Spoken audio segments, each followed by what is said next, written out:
요즘은 순수익으로 보면은 그래도 매달 한 5, 6천 정도까지 가는 것 같아요. 연 매출이 한 어느 정도? 그래서 연 그렇게 하면은 한 6, 7억 되겠죠? 와. 오늘 찍을 영상은 법률 영상이 아닙니다. 이름하야 요전부. 좀 민망한데 요전부가 뭐의 약자인지 혹시 아시나요? 요즘 것들 막 이런 거. 요즘 것들? 네. 요즘 젊은 부자들 네, 이라는 유튜브 채널을 제가 새로 하나 팠습니다. 요즘에 보면은 막 유튜브에 이렇게 막 엄청 좋은 차, 네. 무슨 페라리나 람보르기니나 아니면 뭐 그쵸. 한강뷰 아파트 이런데 젊은 사람들이 그런 데 살고 이런 거를 찍어서 올리는 이런 플렉스 영상들이 있잖아요. 저희 채널의 목적은 그건 아니에요. 특히 젊은 사람들이 집값이 너무 오르다 보니까 이거 어떻게 해야 될지 모르겠다. 그런 분들에게 도움이 될 수 있는 그런 영상을 좀 찍어보려고 합니다. 나이가 아직 어리고 젊은데도 불구하고 본인의 분야에서 자기 하고 싶은 일을 하면서 부자가 된 사람들을 한번 만나볼 거예요. 그 중에 첫 번째 1번이 바로 와, 너무 영광입니다. 서진입니다. 네. 나이는 어떻게 되죠? 저요? 나이가 29살입니다. 94년생이에요. 94년생. 그러면 어떤 사업을 하고 있나요? 출판업을 한 지 6년 차 됐고 그러면 이제 다짜고짜 한번 물어볼게요. 월 수입이 한 어느 정도 될까요? 요즘은 순수익으로 보면은 그래도 매달 한 5, 6천 정도까지 가는 것 같아요. 그래서 저희가 왜냐면 이게 포트폴리오가 많아지니까 네. 계속 순수입을 5, 6천? 그쵸. 저희가 순수익률이 조금 높은 편이라 그러면 네. 연 매출이 한 어느 정도? 그래서 연 그렇게 하면은 한 6, 7억 되겠죠? 와, 매출은 아니고 이제 수익 기준으로 순수익 기준으로 네. 6, 근데 7억. 뭐 전공이 뭔지 이런 것도 좀 궁금한데 네. 혹시 어느 학교 물어봐도 되나요? 너무 민감한 질문인가? 네, 아닙니다. 네, 어디지? 저는 이대 음대에서 이제 음대를 나왔어요? 네, 음대를 나왔습니다. 마치 몰랐던 것처럼 이게 그 첼로보다 더 큰 게 있어요. 맞아요, 첼로보다 맞아요. 두 배가 커서 더블 베이스. 그건 아니고. 그건 아닌가요? 네. 저도 단도직입적으로 좀 물어보겠습니다. 네. 본인은 금수저인가요? 아니면은 자수성가인가요? 사실 저는 대학교 와서는 이제 부모님의 도움을 받지도 않았고 용돈도 받지 않아서 전 제가 그냥 알바하고 돈 모아서 해서 저는 제가 스스로 힘으로 됐다고 생각을 했는데 대학교 가기까지에 어쨌든 부모님의 소프트가 있었기 때문에 교육을 받은 거잖아요. 그것조차 되게 부모님의 도움을 받은 거다. 이게 겸손한 소리인 것 같고 네. 제가 봤을 때는 자수성가입니다. 제가 생각하는 금수저의 기준은 부모님의 사업을 물려받거나 지원을 받거나 사업할 때 투자 받은 거 없잖아요. 네, 투자 받은 것도 없고 사실 그냥 1,000만 원, 100만 원 이상 받은 적 있나요? 아예 없고 보통 음악을 이제 전공을 하면 연주자로 하거나 아니면 오케스트라 이렇게 아니면 레슨 뭐 이렇게 많이 하죠. 그렇죠. 근데 그쪽으로 안 가고 사업적으로 이렇게 가게 된 어떤 계기가 있을까요? 저는 일단은 돈을 벌고 싶었고 저는 제 돈을 써가면서 음악을 해야 된다고 생각을 했었어요. 그러니까 연주로 엄청 유명해질 게 아니면 너무 돈 벌기가 힘든데 음악을 전 좋아하니까 이걸로 돈을 벌고 싶지 않았던 거죠.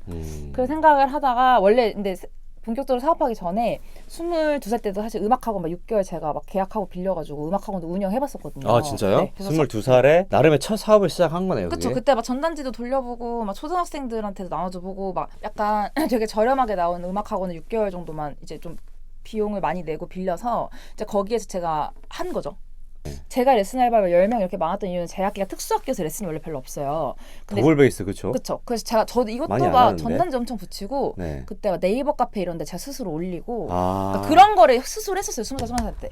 아니 약간 좀 타고난 그러니까 왜냐면 DNA를 좀 타고난 그게 것 같은데. 아니라 저의 주제 네. 파악을 잘한 거죠. 그러니까 내가 뭔가 서울대는 저희 엄마가 서울대 나오셨는데 이제 서울대 정도는 아니고 그래도 뭐 나쁘지 않은 학교긴 한데 나보다 잘하는 친구 너무 많으니까 난 영업력으로 마케팅을 승부해야겠다. 해야겠다. 네. 그러니까 나를 알려야겠다. 그때부터 약간 네. 나를 알리고 네. 마케팅을 하고 이런 걸 관심을. 그렇죠. 보통은 사이트에 올리고 그만 하거든요. 그러니까 사이트에 올려서 그냥 연락 오는 것만 애들이 받아서 레슨을 하는데 네.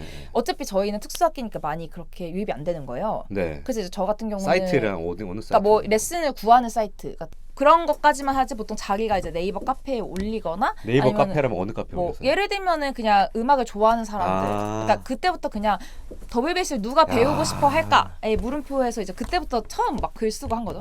저 네이버 거기 카페에 카페나 글 올려보고. 네 그리고 제가 막 악기를 잘해서 이런 게 아니라 그냥 이 악기를 왜 배워야 되는지 막 알리고 다닌 거죠. 이 악기만의 그렇게 장점. 해보면서 레슨 알바를 하면서 자신감을 얻어서 그쵸. 이걸 학원으로 해봐야겠다 이렇게 네, 생각한 그런 거죠. 건가요? 근데 학원은 잘 되진 않았었고 어쨌든 저는 오프라인 사업이 얼마나 힘든지를 알게 된 것만 시도를 해도, 해봤다. 네. 그때 전단지도 돌리고 네, 그렇게 그리고 하다가 그쵸? 그게 네. 대학교 2학년이고 네, 대학교 2, 3학년 그다음에? 때고 그 다음에 제가 대학 22살 때 한 학기 휴학하고 댄스 강사를 한 4곳 정도 출강을 했었어요. 네. 근데 이제 그때 느낀 게 내가 전공이 아니어도 음악보다 더 돈을 많이 벌 수 있구나 처음 알게 된 거죠.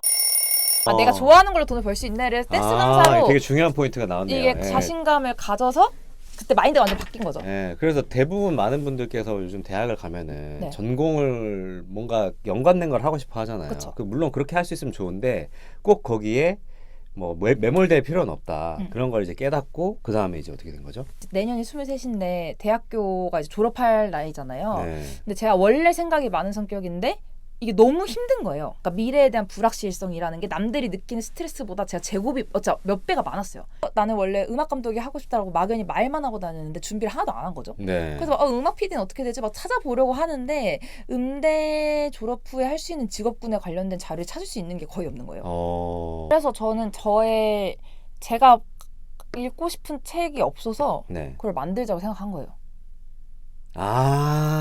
음대생들이 졸업 후에 진로를 고민을 하다가 본인이 네. 찾아보면 책도 찾아보고 했는데 없어 그게. 네. 나 고민을 하다가 내가 이걸 책을 써보자. 그쵸? 이 제가 생각을 한 모르겠으니까. 거네. 네. 그래서 그때 약간 되게 간단하게 특이하죠. 얘기했는데 되게 특이한. 네. 이렇게 생각하고 이렇게 실제 실천하는 사람이 잘 없는데. 그 생각이 들고 일단 목차 먼저 짠 다음에 이제 관련 인터뷰를 해야겠다 해서 줄리어드 가가지고 그 줄리어드 음대생들 인터뷰도 따고 한국에 줄리어드 어디 있는 줄리어드? 미국이요. 직접 가가지고? 네, 미국 가가지고 인터뷰 땄어요. 막 지나가는 사람 따고. 진짜 그때 쓴 책이 꿈을 찾는 음대생 네, 한번 저기 꿈을 찾는 음대생이라는. 완전 서책이요. 이게 지금 잘 안 보이네. 이게 처음 쓴 책이다. 완전 처음이요. 2대 관현악과 13학번. 너무 부끄러우니까. 아니 왜. 이력이 뭐가 없으니까. 자자자자자. 부끄러웠어. 수많은 사람들과 인터뷰를 하면서 음대생들이 갈 수 있는 어떤 방향성이 어떤 게 더 있을 것인가. 이걸 그쵸. 본인이 직접 책이 안 나오니까. 그쵸. 책이 안 나오니까 본인이 직접 싶어서. 이렇게 그쵸. 부딪히면서 그걸 정리를 해서 책으로 쓰게 된 거네요. 네. 그게 이 책을 쓰게 된 계기다. 네. 근데 이게 베스트셀러가 됐다고. 그쵸. 그런 것도 있었고 책을 처음 내는 게 힘들지 내고 나서 그 다음은 쉽거든요. 네. 근데 그 처음이 너무 힘들어서 보통 사람들은 중간에 포기할 것 같은 거예요. 네. 이 포트폴리오를 가지고 책을 내려고 하는 사람들이 내가 올인원으로 한번 컨설팅부터 한번 진행을 해주는 걸 돈을 받아봐야겠다. 이렇게 이게 없으니까 책을 써본 거죠. 그쵸. 써봤는데 책 쓰니까 괜찮은 거예요. 괜찮고 그래서 이거를 책을 또 쓰는데 또 여러 가지 어려움들을 그쵸. 본인이 직접 겪어보고 이게 이런 부분이 어렵구나. 그러면 나중에 다른 사람들 책을 쓰려면 이렇게 했으면 더 좋겠다. 네, 그쵸. 라는 거를 사업화를 한 거네요, 네. 결국에는. 그래서 그때는 뭐 올인원 컨설팅만 했다면 지금 이제 더 커져서 자체적으로 출판사도 가지고 있고 아예 목차 기획팀, 원고 컨설팅, 디자이너 이렇게 이제 저희 자체적 인원이 생긴 거죠. 모든 사업에서 뭐 나이나 이런 건 중요하지 않다. 본인의 전문성이 중요하고 그 전문성을 꼭 그 학과, 책 출판 학과라는 게 있는 게 아니잖아. 맞아요. 대학에. 그 학과를 안 나와도 음대를 나왔지만 본인이 열심히 해서 이런 걸 충분히 만들 수 있다. 그러면 사업에서 가장 중요하다고 생각하는 게